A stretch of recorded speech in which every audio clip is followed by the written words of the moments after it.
Yo, top of the afternoon to you. There's gonna be some light changes because I'm walking around here at the top of the gym.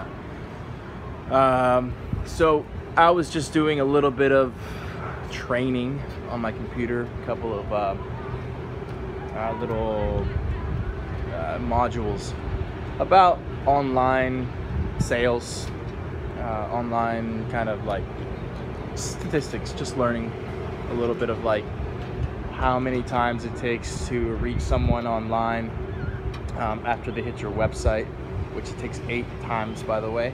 So to reach them, not even to to help them, to reach them, to start helping them, right?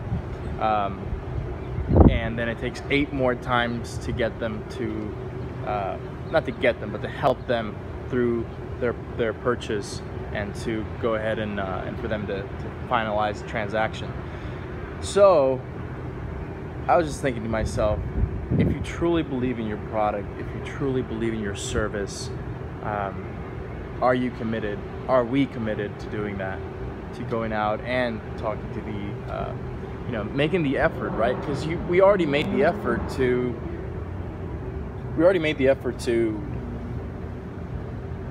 To put the ad up, to make the video, to take the photos, to post on Instagram. We already made all that effort, which is, the one thing that often people go, oh, I gotta do this, or I gotta post constantly on this. And finally you get, you receive a message from someone, or we receive a message, because I'm gonna add myself into this.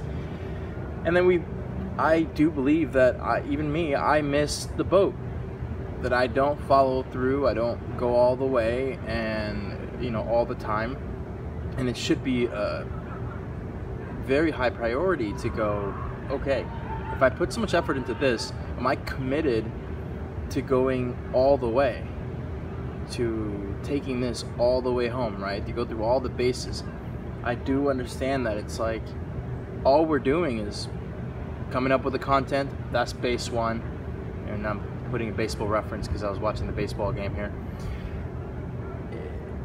Going second base is posting it online, and whatever it is, whether it's the ad or the picture on Instagram or the video on YouTube, then we get the the response, right, in between base 2 and 3, and then taking them to finally getting them to base 3 is like third base, base 3. Yeah, it tells you how much I know about baseball. Is to reach them, right?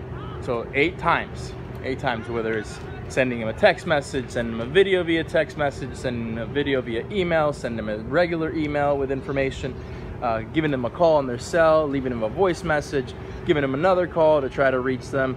And that's what, 6 so far. Whatever other creative way, maybe send them a link to your Yelp review, or whatever, send them an article via email. Whatever we must do to reach them, we reach them, right? And that's only base 3. Now, how do you take it all the way home? Once you finally get them on the phone, or speaking to them in person, right? You set up an appointment or whatever, then it's time to do the 8 more times to close, right? Because if you really truly believe in your product or service, you would know that you are the right person, that we are the right person for them. And that because we're going to do whatever it takes to help them, right? And we're going to go further than the close, meaning further than the transaction. Like if I sell someone a car, I don't care how many years after it, even if I'm not selling cars anymore, which I'm no longer doing that, I'm still going to take care of my customer. If my customer calls me and says, you know what, I can't figure out how to turn on the seat warmers in my car. How do you do that? Or the seat massagers on my Audi. I'm going to figure it out. I'm going to look it up and say, hey, well, I read this. It should be in your manual on page 73 because I looked it up online, right? So, but I'm going to figure it out for them. Or I'm going to call a salesperson that I might know or might not know and figure it out for them. Or set the appointment for them. Why? Because when I committed to selling them this piece of this product, I committed to them, not to my own pocket. I committed to I committed to being committed to my level of service. So let's do the work. It's not easy, but it's just as easy not to do than to do.